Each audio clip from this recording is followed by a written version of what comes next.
দর্শক, আমরা দেখছি যে এখানে কিছু মানুষ ভিড় করে আছে। সম্ভবত রাস্তার পাশে মাছ নিয়ে একজন মাছ বিক্রেতা এখানে বসেছে এবং কিছু মানুষ দাম দর করতেছে দূর থেকে দেখে যতটা মনে হলো। তো চলুন আমরা কাছে গিয়ে একটু দেখার চেষ্টা করি।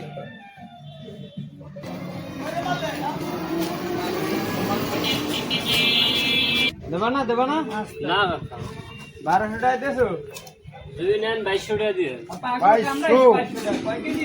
দর্শক দেখুন, মাত্র এই কয়টা মাছ, এই মাছ বিক্রেতা 2200 টাকা এটার দাম বলছে। তবে আমার কেমন যেন মনে হচ্ছিল যে এই মাছ বিক্রেতা কোনো প্রতারণার আশ্রয় দিচ্ছে। কেন মনে হচ্ছে আমি আপনাদেরকে একটু এক্সপ্লেন করি। দেখুন, এখানে মাছের মধ্যে উনি কচুরিপানা দিয়ে রেখেছে যাতে বোঝায় যে এগুলো পিওর কোনো হাওর বা বিলের মাছ। কিন্তু আমার কাছে কেন যেন মনে হচ্ছে যে উনি অন্যান্য মাছ বিক্রেতার কাছ থেকে আলাদাভাবে এই কিছু মাছ কিনে উনি এগুলোকে পিওর হাওর বা বিল থেকে ধরা মাছ এরকম কিছু একটা বোঝাতে চেয়েছেন। এবং আমি যখন ভিডিও করছিলাম উনি আমাকে বাধা প্রদান করছিলেন যে কেন ভিডিও করি। আমি কি করতেছি আপনার মোবাইলে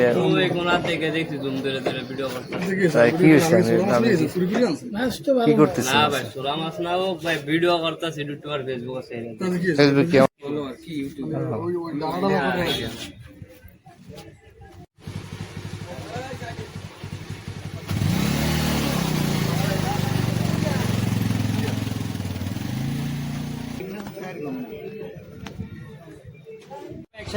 কত মানুষ, কত রঙের, এবং মানুষ কতটা প্রতারণা বা আমাদের সাথে করে।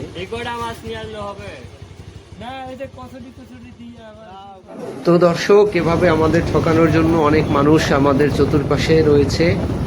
আমাদের সবসময় সতর্ক থাকতে হবে। দেখা হবে নতুন কোনো ভিডিওতে। ততদিন পর্যন্ত আপনারা ভালো থাকবেন, সুস্থ থাকবেন। আল্লাহ হাফেজ।